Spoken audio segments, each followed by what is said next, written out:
কি ব্যাপার? আজকে খুব রোমান্টিক দেখতেছি তোমার ভিতরে। ছাড়ো তো, কাজ করতে দাও। দেখো, তুমি তো জানো তুমি আমাকে টাচ করলে আমার অন্যরকম ফিল আসে। ছাড়ো না। কি খুব ইচ্ছা করতেছি বুঝি এখন?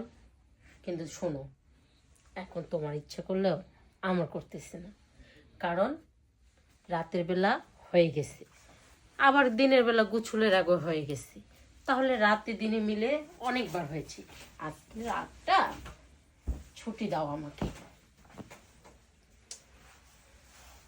কি হলো? ছাড়ো না। বুঝতে পারছি, খুব ইচ্ছে করতেছে। না মানে আরে ভাবি, তুই তুই এখানে আর আমার ঘরে? শিখলাম একটু তোমার সাথে কথা বলতে, তা দেখলাম যে তুমি ব্যস্ত, তাই ভাবলাম যে তোমার ডিস্টার্ব না করি, এই জন্য পিছন থেকে একটু জোড়াই ধরছি। দেখ, সবসময় সব মজা কিন্তু ভালো লাগে না। আমি তো তোর ভাই ভেবে অনেক কথাই বলে ফেলছি।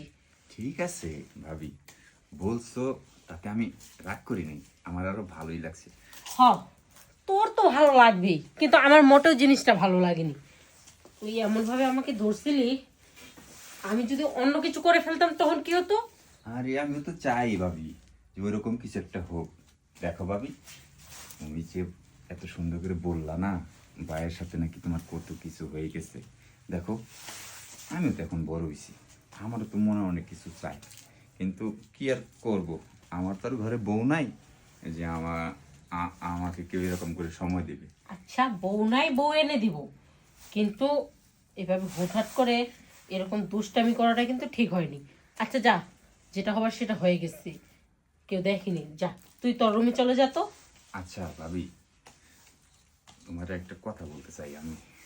আবার কি কথা? আমার অনেক কাজ আছে, তুই সর তো। আরে রাখো না, ব্যাস এখানে একটু বসো। আসলে ভাবি হয়েছে কি জানো, তোমার কথা শোনার পর না আমার না কেমন জানি লাগতেছে, মানে ইচ্ছে করতেছে তোমার আমি একটু মন ভরে আদর করি। ভাবি দেখো, ভাবির কাছে তো দেবরের একটু আবদার থাকেই, থাকে না? আচ্ছা ঠিক আছে, ভাবির কাছে দেবরের আবদার থাকে, তাই বলে এরকম বাজে আবদার কোনোদিন কোনো দেবর তার ভাবিকে করেছে বুঝি?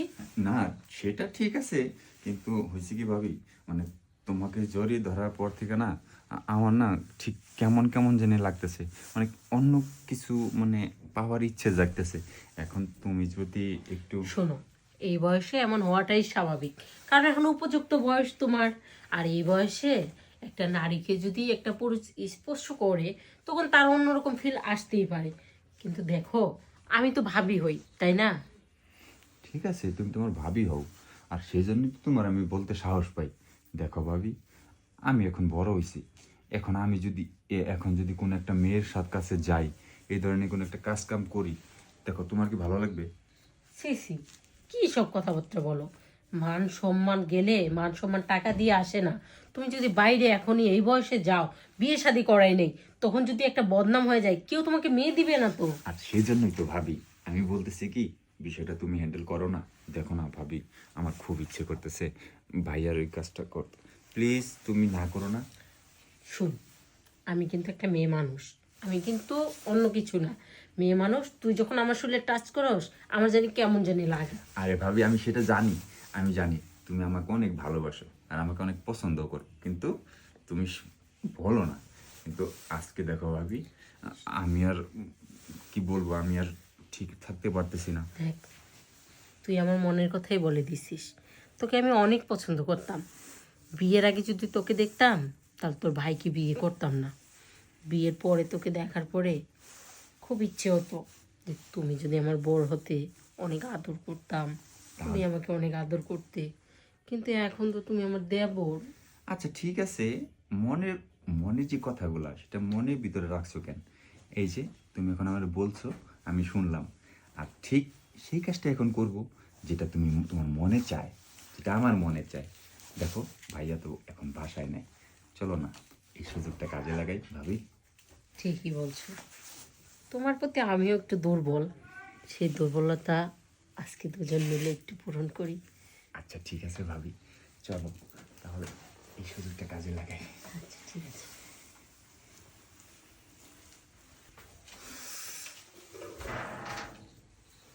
নীলা, এই সাগর, কি ব্যাপার? সাগর, তুই আমার ঘরে আমার বোর। না মানে আসলে ভাইয়া হয়েছে কি, ভাবির সাথে একটু গল্প করতেছিলাম। চুপ থাক, নিজের চোখকে তার অবিশ্বাস করতে পারি না। এটা আমি কি দেখলাম? এটা তোমার কাছ থেকে কখনো আশা করি নাই। আসলে তুমি যেটা দেখছো সেটা হতে পারে ভুল, তাই না? তাই না? এই এই তোরা দুইজন একই বিছানায় একই সাথে দুইজনকে জড়ায় ধরে আছিস, তারপরে বলতেছিস আমি কিছু করি নাই। এটা দেখার আগে আমার মরণ হলো না কেন? যারা আমি এত ভালোবাসতাম, যারা এত বিশ্বাস করতাম, যারা আমার মন প্রাণ দিয়ে ভালোবাসছি, তুমি কি বলতে পারবা তোমার জীবনে কোনো চাও আমি অপূর্ণ রাখছি? রাখি নাই। তোমার কোনো কথা মানি নাই? সব কথা মানছি। আজকে এইটা তুমি আমার দেখাইলা, তোমার এতই যদি লাগবে আমাকে বলো না কেন? আমি প্রয়োজনের কাছে যাইতাম না, সারাক্ষণ তোমাকে নিয়ে বিছানা পড়ে থাকতাম। আসলে দেখো, রাগ করো না, কিভাবে কি হয়ে গেছে আমরা বুঝতে পারিনি। আসলে ভাইয়া ভুলটা আমারই। আসলে আমি দুষ্টামির ছলে ভাবির সাথে কথা বলতে বলতে কখন যে আসলে এতটা গভীরে চলে গেছি আমি বুঝতে পারি নাই। তুমি আমার মাফ করে দাও। আর ভাবি আসলে অনেক ভালো, ভাবি আমার সাথে এ ধরনের কাজে রাজি হয়নি, কিন্তু আমি নিজে থেকে ভাবিরে দুর্বল করার চেষ্টা করছি। আসলে ওরও দোষ নাই, তুই যা, দোষটা হলো বয়সের। তুই যা, তোরকে আমি সহ্য করতে পারতাছি না। এই দেখো, তোমার এত ভালোবাসার পরেও তুমি আমার যে এইভাবে ধোকা দিবা আমি কখনো কল্পনা করতে পারিনি। আমি এক্ষুনি ঢাকা যাব, আর কখনো এই বাড়িতে আসবো না। এই শুনো না, দেখো, এই সামান্য একটু ভুলের কারণে তুমি যদি এত বড় অভিমান করো, এলাকার লোকজন জানাজানি হলে তোমারই মান সম্মান যাবে। তো আমি তোমাকে এইভাবে দেখা আমার কেন বেশি কষ্ট হইতেছে জানো? কারণ আমি তোমাকে বেশি ভালোবাসছিলাম, আর বেশি ভালোবাসলে যে বেশি দুঃখ পাইতে হয় সেটা কখনো আমি বুঝতে পারি নাই। আচ্ছা দেখো, এরকম ধরনের ভুল আর হবে না। আসলে একটা কথা বলি, ও তো অনেক বড় হয়ে গেছে, আর এই জন্য ও আমার প্রতি দুর্বল হয়ে গেছিলো, আর আমিও জানি কখন দুর্বল হয়ে গেছিলাম। একটা কথা বলি, ওরে তুমি বিয়ে করাই দাও, সব সমস্যার সমাধান হয়ে যাবে। ওর ঘরে বউ থাকলে ও আর আমার দিকে বাজে নজরে তাকাবে না। ঠিক আছে, এই ভুল যেন আর কখনো না হয়, আর ওকে আমি 1 সপ্তাহের ভিতরে বিয়ে করাবো। আচ্ছা ঠিক আছে, চলো তোমারে খাইতে দিই। ঠিক আছে।